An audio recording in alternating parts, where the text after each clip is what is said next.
A while ago, we released a video describing some of the craziest pranks the Allies pulled on the Axis powers during the Second World War. But while SOE and OSS were busy, the Germans took the chance to cook up a few schemes of their own. In this video, we shed light on 4 of the small ways Germany tried to get back at the Allies.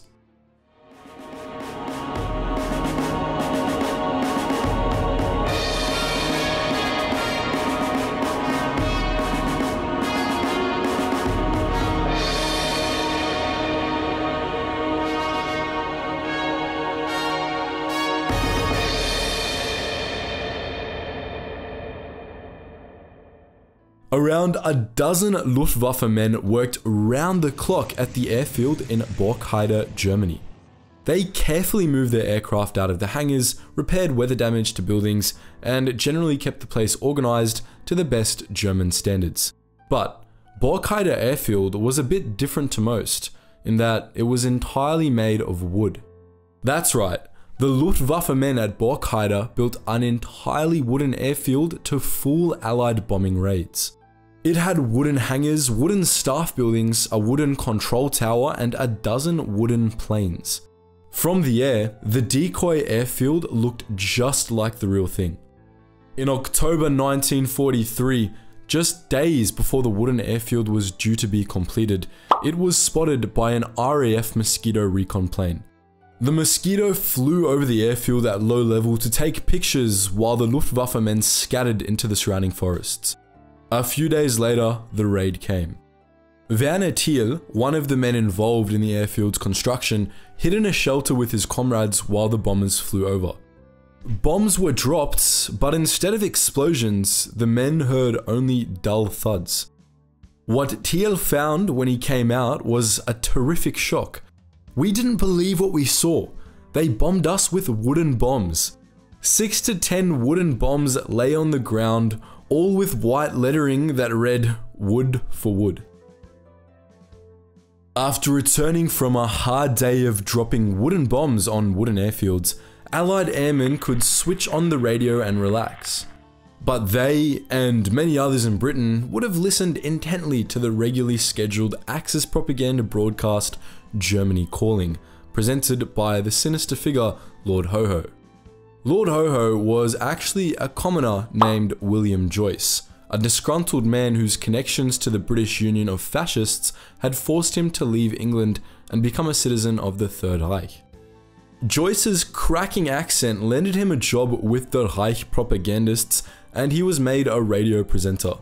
When he became a regular voice over British radio, Allied propagandists fought back by giving the presenter what they thought was a stupid nickname. But it stuck, and Joyce adopted the Lord Haw-Haw moniker straight away. Why listen to blatant enemy propaganda, you ask?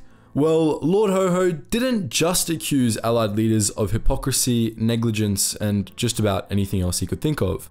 He also broadcasted names of captured POWs and read personal messages written by them for their families at home. His lordship also ran brief news stories from small towns in England, interspersed with regular anti-Allied propaganda.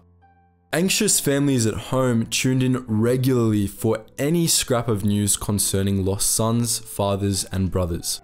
But when they heard a German propaganda station discussing local news, they became paranoid. People worried that Lord Haw-Haw had ears listening from around every corner in Britain. He seemed to be omniscient, and the fear this inspired led some to believe that Haw-Haw had carried in his pocket a secret weapon capable of annihilating an armored brigade. Scary stuff.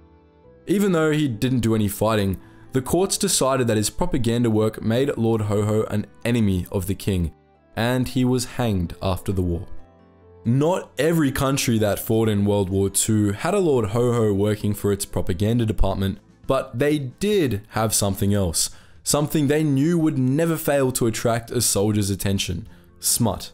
Yes, the Germans pumped out just as many smutty leaflets as the Allies, if not more, but unlike the Allies, who enjoyed adding some sausage to the pictures of Hitler and Mussolini, the Germans wanted their smut to divide and conquer. Early in the war, German leaflets were directed at the French. They showed Frenchmen dying at the front while Brits took advantage of their lonely wives at home. Once France had been captured, the Germans made similar leaflets to target Brits, Poles, Canadians, Aussies, and Americans. By the sheer number they produced, they must have thought the idea was a real winner. But in reality, the troops ignored the propaganda messages and simply focused on the titillating images. Reportedly, soldiers of the US 29th Infantry Division hoped the Germans would send more over the lines. The leaflets were a lot safer than real artillery shells, and the sketches were fairly interesting. If you've watched some of our videos before, you'll probably know a little about British commando raids during the Second World War. But would it surprise you to know that the Germans had commandos too? SS commandos were involved in a variety of operations during the war, but the one we'll be focusing on is Operation Gleif. Designed personally by Hitler, Op Gleif was part of the German counterattack during the Battle of the Bulge in December 1944. The primary German goal was to capture bridges over the Meuse River before they could be destroyed by the Allies. But the secondary objective was for Commando Unit Einheit Stellau to cause as much chaos as possible. Dressed in captured British and American uniforms, Einheit Stellau commandos pranked the Allies as hard as they could. Working in 3 to 4 man teams, they successfully sent a US regiment marching the wrong way by rotating a road sign, got another US regiment to retreat by relaying bogus orders, and held up the advance by putting up minefield warnings all over the place. But their real success was totally accidental. When Allied military police captured German commandos dressed exactly like them, paranoia set in. Immediately suspicious of imposters among them, military police started arresting their own soldiers in fear they were German commandos. Once rumor got out that one commando looked exactly like General Montgomery, he was stopped at every checkpoint.